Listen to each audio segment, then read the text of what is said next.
Tennis in Barcelona is more than just another sport jostling for back page space. This is the country's tennis capital.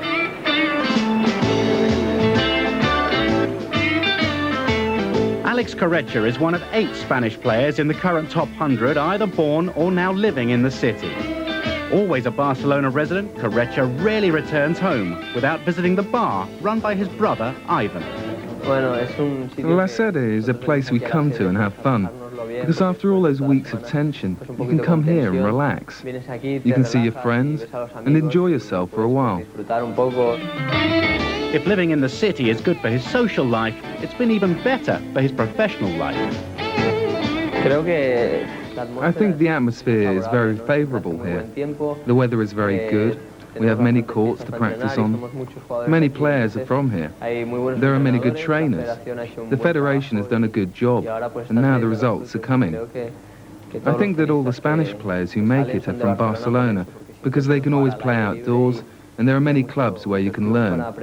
It's also because the city gives you a lot of freedom, and you're very comfortable here. That's why we all try and come to Barcelona. Alberto Berasategui arrived in the city 6 years ago. He's been in the driving seat ever since. I moved to Barcelona because of tennis. I came here initially because the National Tennis School was situated here in Barcelona, and also because from where I was in Bilbao, I had no one to practice with. All the tennis players are here in Barcelona, and that's what a tennis player really needs to develop. However well established, tennis in Barcelona still comes a distant second to football. Alberto is just one of the city's tennis players who gets a kick out of following the game. Tennis forms an important part of the city, but what I think happens is that football seems to get a lot more attention from the sporting public. It's almost a religion in the city. Football gets practically all the attention here in Spain, which is definitely the case in all of Europe. Sergi Bruguera, another city boy, is one of FC Barcelona's biggest fans. He took part in a recent training session at the club and joined Berasategui and several other players at the Barcelona versus Bayern Munich game staged during the tournament. It's easy to see why players like Arese, Corretja and Berasategui feel so at home in Barcelona. There can be few cities that offer the clay courter a better blend of climate, comfort and convenience. Tennis will be alive in Barcelona long after the lights go down on this year's event.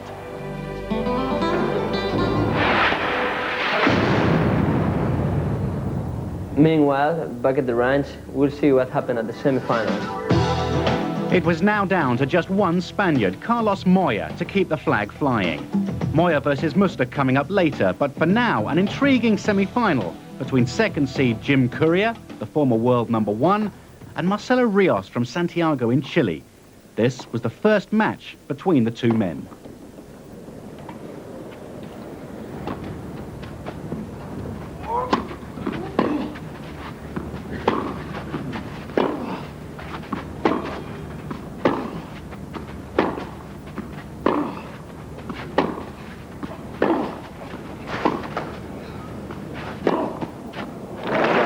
That was a shot from Courier's weaker side, which tells you something about his forehand.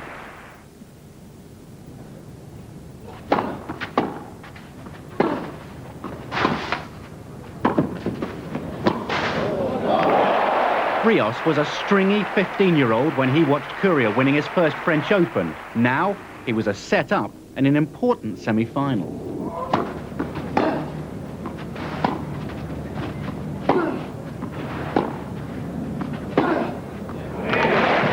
Courier got tough to take the second set, and there was nothing between them as they went to a third set tiebreaker.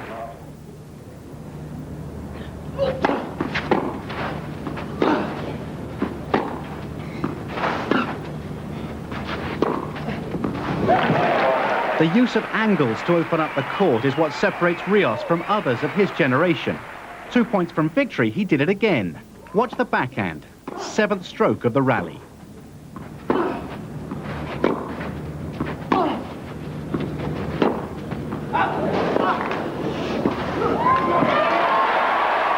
Devastating. He reached match point.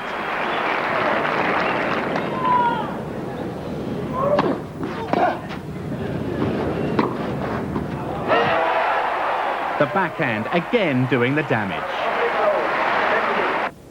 A high degree of physical fitness and playing the big points decisively is exactly what you need when playing the best clay courter in the world.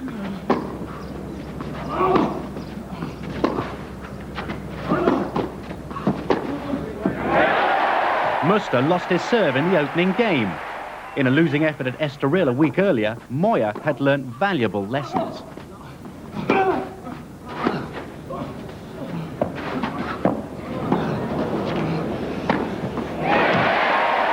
He held 5 service games in a row to take the first set. The crowd were thinking there could be a major upset.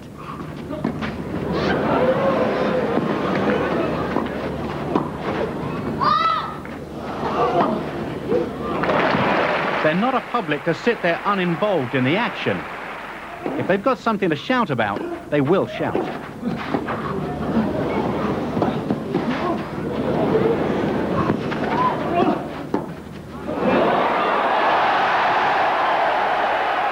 Moya was hanging in there manfully.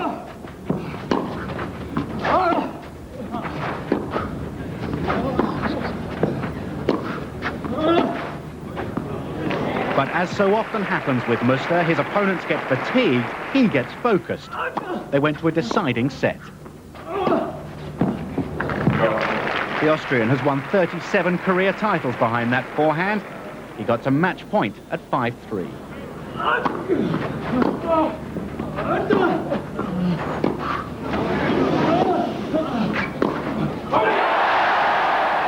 Moya showed his determination by holding Muster off for a few minutes.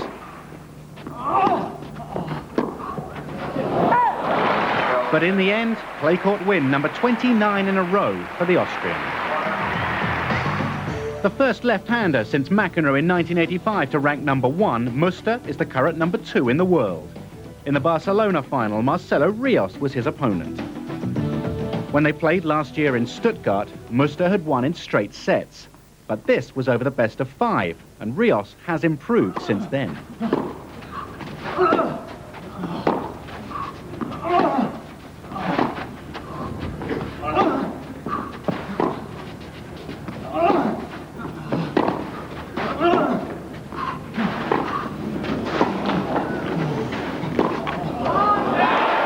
The eye of the needle.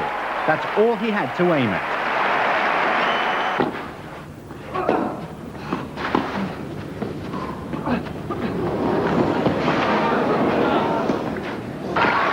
Muster kept competing. He won 5 games in a row to take the first set 6-3.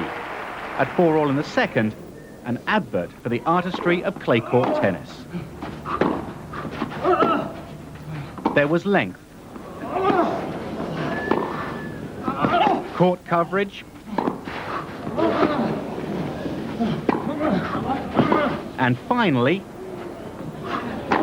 power. Rios went 5-4 up.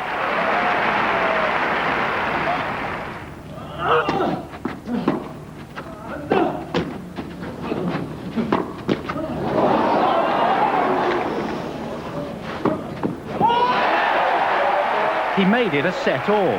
The crowd, and probably this young man from Santiago, were thinking upset all over again.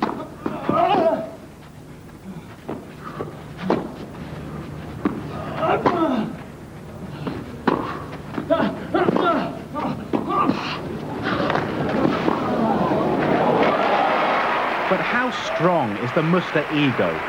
He loves a challenge. He took the third set.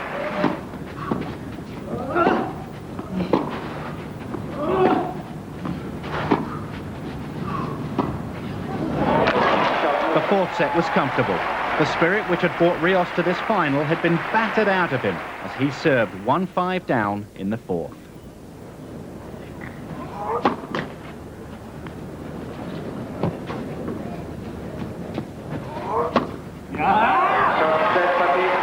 Another victory for a great competitor. Thomas Muster successfully defends in Barcelona. At the